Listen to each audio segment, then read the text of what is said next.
Hey, what's up guys? So with Lord of the Tachyon Galaxy sneak peek coming out tomorrow, I'm going to give you guys the heads up on what cards you should look to trade for, or what cards you should pick up, or what cards you hope you get out of your booster packs. But that said, I will be going over the entire set with Pink Reaper just like we normally do, just once we get the chance to do so. But, you know, sneak peek's coming out, so I'm going to give you guys the heads up on what cards you should trade for or try to get. So first off, we are not going to be covering the commons, because commons, I mean, they're pretty easy to get. Commons don't really exceed over like $5 generally. But yeah, that's so pretty much we're covering like rare or higher. There's actually one funny card I want to show you guys. But anyways, first off, Madolche Hoot Cake. And I'm going to kind of give a brief explanation of the cards. But anyways, Madolche Hoot Cake, use it in Madolche, surprisingly. But you just ban a monster, and then you can special summon a Madolche from your deck. And then you just go for Invoke or special summon more. And then you can open up, you know, good combos with Hoot Cake. He's kind of the card that really Madolche's really needed to just kind of make the deck a little bit faster as well. Harpie Channeler, you're going to probably want 3 of these if you're playing Harpies. This is like the go-to card. This is like the, I don't know, Stratos, if you will, of Harpies. Basically, she just makes a rank 7 exceeds. You can make Draco Sack and Big Eye. Basically what it comes down to. Those are pretty much the best ones that, you know, people go for. There's also Abyss Gaios, but Abyss Gaios requires water, so you can't make Abyss Gaios. But if you could, you know, Abyss Gaios would be an amazing card just to make anyways. Windrose, the Elemental Lord, even though it probably realistically won't see any play, a lot of players just want this card because they're collectors. I mean, keep in mind, not everyone that is looking for Yu-Gi-Oh cards is looking to play these cards. You know, there's also people that collect cards, and Windrose is, you know, a great card, and I believe this card will probably come in Secret Rare. All the Elemental Lords so far that we've gotten were Secret Rare. Next up, the Elemental Dragons.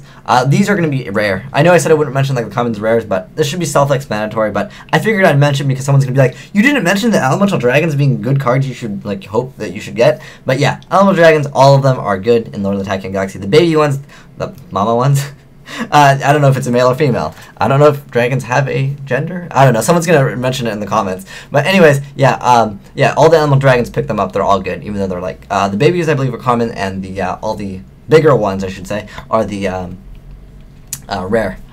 But next up, 107 Galaxy Eyes Tachyon Dragon. This card, surprisingly, it's a dragon. To me, it looks like a mech, so it should be like a machine. If any of you guys used to watch Gundam Wing, this reminds me of something that like you would pilot in, like, you know, the Gundam series. But anyways, the effect probably, or this card probably won't see much play, but it's because it's a number card. A lot of players like to collect the number cards as well, so, you know, it's not a good, it's not a bad card to pull at all. And next up we have CXyz Dark Fairy Cheer Girl. Her effect is not very good. She requires 3 level 5 monsters, and I think Aedros and Tyrus are like the cards you want to go for.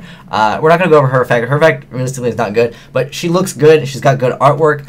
And I think that players will want this card simply because it looks good in Girl. Kind of like how for no reason Gaga Girl and Dark Magician are cards that people want. It's just because the way that they look. Even though Gaga Girl got a reprint, yeah, then everyone had it, so no one really cared for it anymore. But when it was Secret Rare, only people still wanted Gaga Girl. For what reason?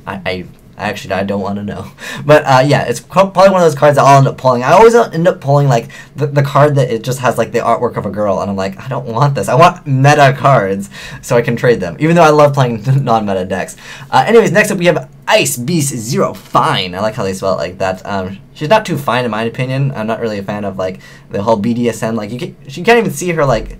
All you can see is her eyes. But anyways, if you're into that stuff, you know, I guess you might like the artwork. But anyways, it's a winged beast. It requires 2 level 4 winged beast type. So it skill drains your opponent's entire field. I believe that's a fact. I haven't gone over it since I last checked it out. But anyways, in Black Wings you can use it perhaps in Harpies. But in Harpies generally you're going to go for rank 7 because I think Big Eye and Draco Sack are much better than this card.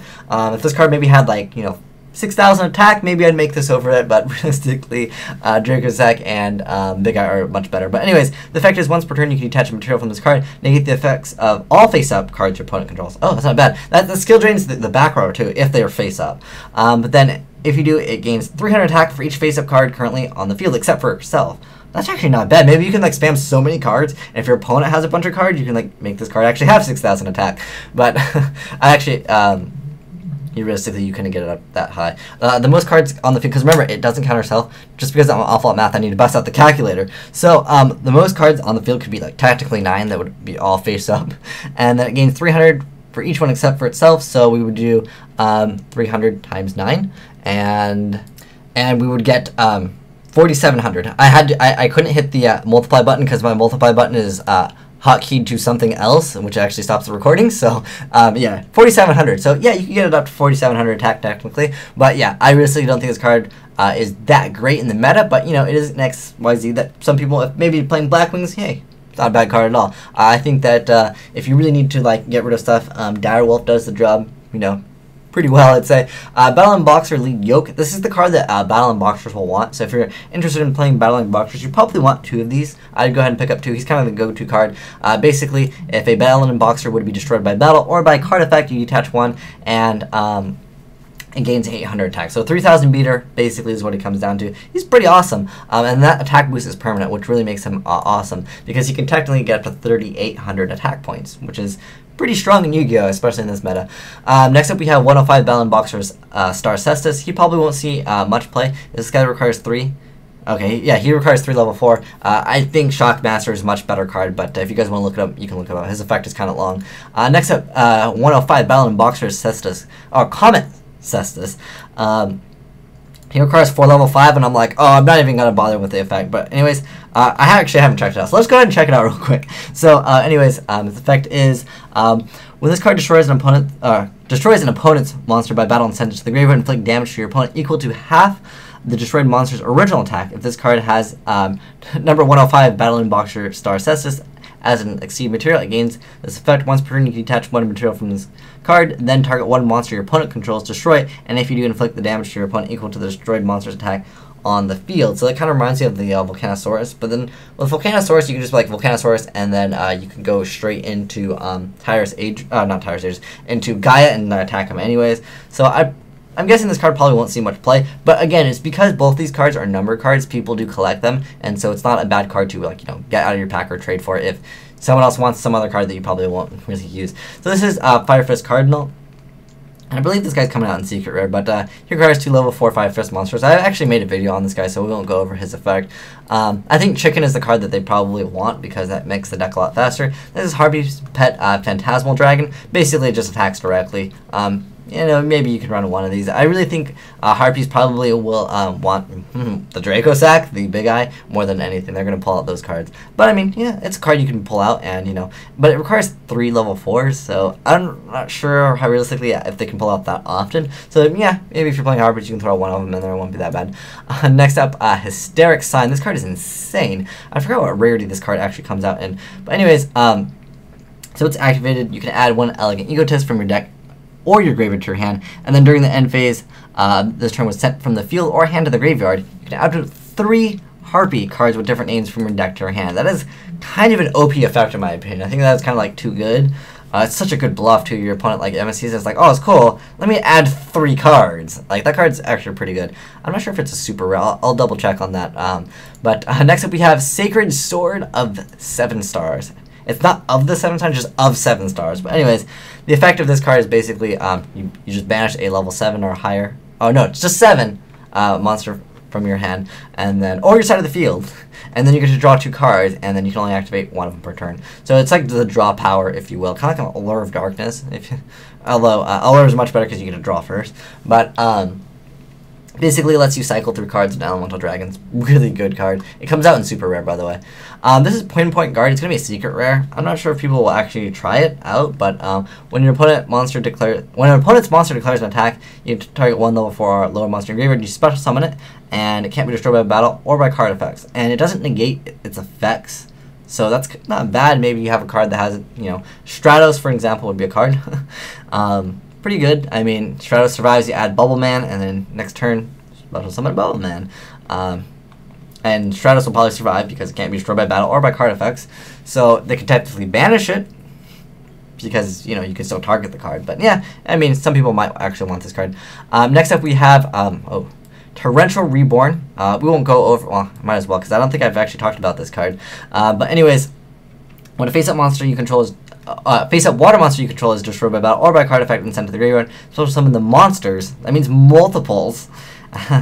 Destroyed and sent to the field to your graveyard. That at that time, then inflict 500 damage to your opponent for each of those special summon monsters. You can only activate 1 of them per turn. That's a pretty nasty effect if you can pull it off. Like if you have a huge field and they torrential you, bam, go for this card. I think Starlight Road is kind of just like a better card, because like how much rather have a free Stardust. Free Stardust is pretty good, plus like you can set multiple back row and be like, let's go Starlight Road. This is the card I actually want to mention that was kind of hilarious. This is Do a Barrel Roll. It's only a rare card. I just thought it was kind of cool, just because like, you know, if anyone understands like the joke from Star Fox. I thought it was kind of funny that they actually named the card that. I wonder if whoever like named this card like actually was like, yeah, let's just name it that, because they are, you know, jet fighters, airplanes. Next up we have Gear. This one's a super rare. It actually comes in common and OCG. I actually pulled 2 of them. I actually like this card a lot. The only problem is like I don't really like one of the Gear Ganos is bad. One of them is okay. I just don't like the other one. But I mean, Gear haven't been really doing so hot. I mean, and the OCG, the meta has been Elemental Dragons are nothing. Except for that one like E-Hero deck, right? That was playing with the Plasma Skill Drain. Next up, Noble Knight Walchavid. This is a TCG exclusive, I believe. I already did talk about this card. Actually, you know what? I'll put a link in the description for all the cards that I've already talked about, just because, you know, there's interesting discussions, I hope, that you guys have commented on. Maybe other players can find out, you know, other combos with it. Or they already found them, and they're already in the comments of that video. Next up, 69, Heraldry Crest. This card also, isn't this one also requires 3? Yeah, this one also requires 3 level 4, and it's not Shockmaster, so I think Shockmaster is just like the superior card. But anyways, again, it's one of those number cards. Number cards are, you know, cards that people like. Next up, Constellar Omega. I think we went over this when I talked about Constellars. Circeon, I believe, is the actual pronunciation, but I bet on that. I'm like, Carry Keon? So it's Circeon, I believe. A lot of you guys have commented on that. But anyways, there's also another card that's very similar to this. This is Sombre. Scroll up a little bit. There we go. And Sombre is kind of like the light version of it. Next up, we have the Mecha Phantom Beast Hamstrat. He's kind of the key card you need in the Mecha Phantom Beast if you just wanted to play them. He's definitely the card that you want. He's like the card you kind of want to open up with, because when it's flipped face up, you can just special summon 2 of the tokens. And lastly, the best cards actually in the set, because we saved the best for last. These 2 are secret rare. This is Mecha Phantom Beast Draco Sack. This card, I've already like have multiple videos of this card being awesome. This card is just too good, really, is what it comes down to. You should not get 2 tokens. It makes the deck way too, well, it makes the card way too good. The actual deck is like, it's not nearly as good as just like the monster by itself. I mean, they can make this card. But lastly, we have Spellbook of Judgment. This card is like OP beyond like reason. This card is another secret rare. So I hope this gives you guys a idea of, you know, what cards you can, you know, get in Lord of the Tachyon Galaxy, what cards you should trade for, because, you know, it's always good to know right before you go in what cards you want to trade for. Keep in mind, majority of places, before you guys play, you guys can't trade the cards. You have to play with what cards you have that you pulled. And then after, you, by all means, trade all your cards. But yeah, keep that in mind that some places do not want you to trade the cards before you play. I know some places don't care, so by all means, do whatever you guys wish to do. But yeah, basically, the secret rares, Spellbook of Judgment and Mecha Phantom Beast Draco Sack are probably going to be the most hot cards in this entire set. But I will be getting a box of this, so I will be opening that for you guys, and I will be covering the entire set, again, with Pink Reaper, just like I usually do once we get the time to do so. But anyways, thanks for watching, have a great day, and good luck at Sneak Peek if you guys are actually going to play or just are going to open up some packs. I hope you guys get some of those Draco Sacks. I believe that is probably, like, if I could pick one card out of the set, I would probably pick Draco Sack. If you guys felt like I left out any good cards, by all means, let me know in the comment section below. Remember, no commons, because, you know, commons, we kind of want to talk about like the cards that people want to get. But also, let me know what card you wish to pull. If you can pick one card out of the entire set that you could actually have, what would it be? For me, it would be Draco Sack. Not necessarily just because it's going to be probably the most expensive card out of the entire set, but I actually need one because I'm going to make rank 7s, and he's probably my favorite. I like him better than Big Eye because he's a lot safer. But anyways, thanks for watching. Asian Eyes signing out.